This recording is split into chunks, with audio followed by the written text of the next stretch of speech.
দীপের মা বলছে কাসাই কোথায় আছে আমি কিছুতেই বলবো না। ঝাঁপি বলছে আমিও ঝাঁপি সরকার, আমি যখন একবার ঠিক করেছি নীলুদার সাথে কাসাইদের বিয়েটা দেব তখন দিয়েই ছাড়বো। ঝাঁপি বলছে আমি জানতাম ওই শাকচুন্নি ইনকাদি সমস্ত কলকাঠি নেড়েছে আর ওর মা মিলে এই জেঠিমার মাথাটা খেয়েছে, না হলে জেঠিমা একা এই কাজটা করতে পারবে না। দীপ বলছে বলুন কাসাইকে কোথায় লুকিয়ে রেখেছেন।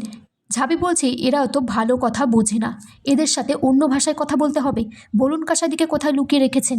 এবার ঝাঁপি ঘরে এসে দেখে কাসাইকে একটা চেয়ারে বেঁধে রেখেছে, তাদের মুখে একটা ক্লোরোফর্ম দিয়ে অজ্ঞান করে কাসাইকে ওখান থেকে উদ্ধার করে নিয়ে যায়। এদিকে নীলু বিয়ের আসরে ছটপট করছে, বলছে আমাকে যেতেই হবে কাসাইকে খোঁজার জন্য। তখন ঝাঁপি বলছে কাসাই দিকে খুঁজতে কোথাও যেতে হবে না নীলুদা, কাসাই দি চলে এসেছে। ঝাঁপি বলছে জেঠিমা শাকচুনির মায়ের সাথে হাত মিলিয়ে ঝুমা আর বুলেটকে দিয়ে এই কাজটা করিয়েছে। ঝাঁপি বলছে তুমি কাসাইদির একটু ভালো মন্দের কথা বিচার করলে না, ভালো মন্দ কিছু হয়ে গেলে নিজেকে ক্ষমা করতে পারতে না। ঠাম্মি তখন বলছে যে মেয়েটা প্রাণের চেয়েও প্রিয় তাকে অজ্ঞান করে বাড়ি থেকে বার করে দিলে তুমি।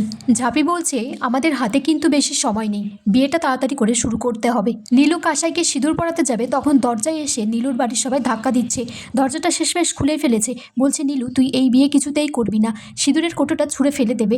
তখন দীপ সেই সিঁদুরের কোটোটা ক্যাচ ধরে। নীলুর মা বলছে তুই ওই মেয়েকে কিছুতেই সিঁদুর পরাবি না। নীলু তখন সিঁদুরের কোটো নিয়ে উঠে দাঁড়ায়। কাসাই বলছে তুমি উঠে কেন দাঁড়ালে। এদিকে কাসাইয়ের মাও খুব আনন্দ হয়েছে, ভেবেছে নীলু বোধহয় বিয়েটা করবে না, কিন্তু আগামী পর্বে দেখা যায় নীলু বলছে আমি আজ থেকে সব কিছু ত্যাগ, আমি কাসাইকেই বিয়ে করব।